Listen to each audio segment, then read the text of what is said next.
Today I want to show you how I am working on this wig for Uta from Tokyo Ghoul.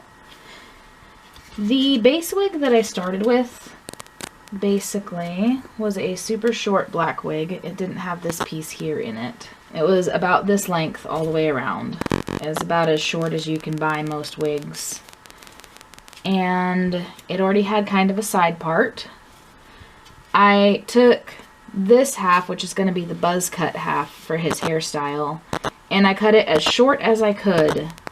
As you can see, you can kind of see the wefting underneath it, but with a black wig cap, that completely disappears. So I went ahead and cut it pretty darn short so that it would have the silhouette of hair that's been cut with a pair of clippers, basically kind of like a buzz cut.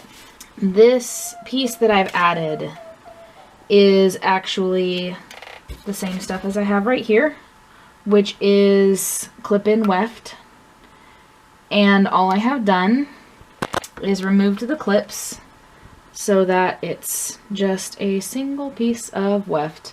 You can also purchase weft like this. I went with the clip-ins because it allowed me to place them, kind of give a test and experiment before I started on this. But you can just buy strips of weft like this.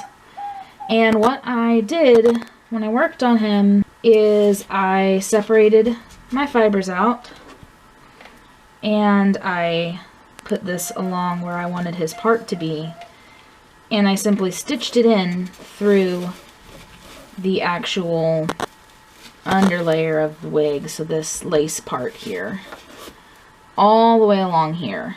But as you can see, when you do that, you end up with kind of a seam. And so, to fix that seam, which was probably the most difficult part of this wig to figure out, I actually took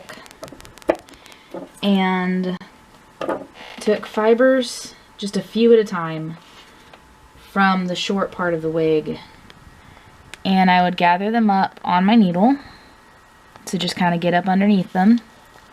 Enough that I'm not pulling it clean through to the weft, but enough to actually cover up that seam.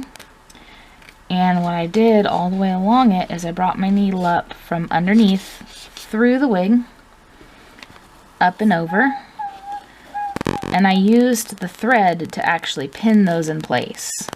So then I would go back through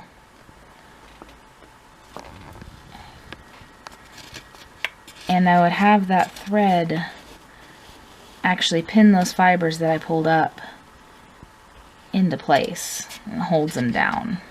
You see where it's kind of tugging those fibers down. And I stitched that all the way along here. As you can see, here are my short fibers. And these kind of stick up a little once you've done that.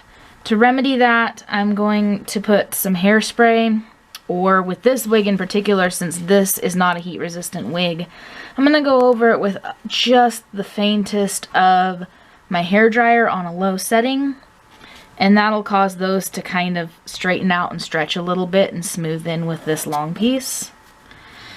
But what I ended up with is a stitched in piece of blended long hair. Depending on how much hair you want your undercut to have on the long side, you can take that top piece, move it out of the way, and you can actually add more wefts in the same way. You can either add clip-in wefts now, because they'll be hidden, or you can stitch them like I did this one. You can stitch them right into the hairs here. And once you've done that, I'm just going to add the clip-in ones to show you. It kind of helps volumize your wig. You're not going to see these because they're going to be underneath that top layer. So you won't have to redo that blending. I'll bring this back over.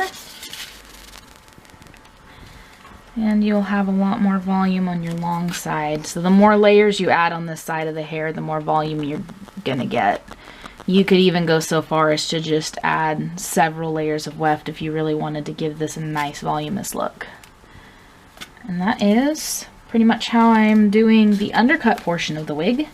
And then we'll be back with you to show the final product of that and show you how we're going to attach the bun. For the bun part of Uta's wig, I actually have another separate hairpiece.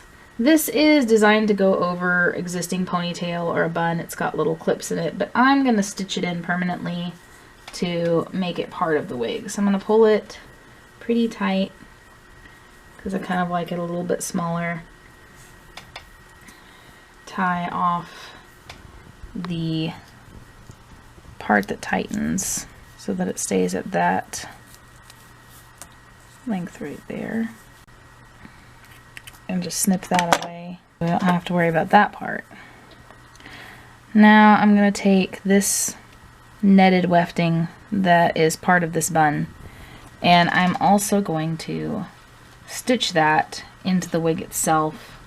Kind of the same way I did this here. I'm going to stitch it directly into the liner part of the wig with probably just a simple stitch that I will push through the back of the wig here and hide that knot as best I can. And here is the finished wig.